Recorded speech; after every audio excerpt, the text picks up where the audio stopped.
नमस्कार, मी सीमा गायकवाड. सीमा गायकवाड या यूट्यूब चॅनलवरती सर्व स्वामी भक्तांचे स्वागत आहे. लग्नानंतर प्रत्येक मुलगीचे हे आयुष्य बदलतं. कारण नवीन घरे, नवीन माणसं, त्यासोबतच नवीन जबाबदाऱ्या देखील असतात. अनेक वेळा सासरी छोट्या छोट्या गोष्टींवरनं गैरसमज देखील होतात. आणि त्यामुळे काय होतं तर घरामध्ये तणाव निर्माण होतो.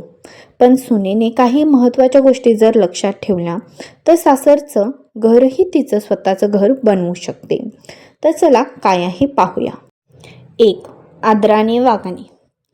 सासरी सर्वात महत्त्वाची गोष्ट म्हणजे आदर.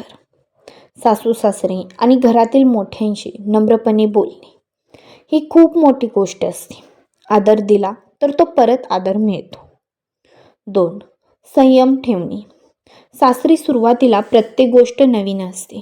कधीकधी मतभेद होतात.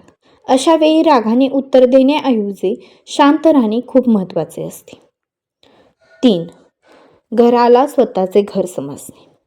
जर सुनेने सासरला परके घर समजले तर कधीच आपलेपणा निर्माण होत नाही.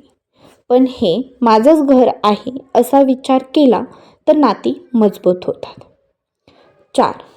नवऱ्यासोबत समजूतदारपणे वागणे. लग्नानंतर नवरा हा दोन्ही कुटुंबांमध्ये संतुलन ठेवतो.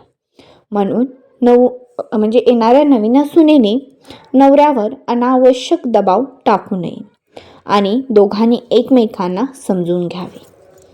5. छोट्या गोष्टी मनाला लावून न घेणे.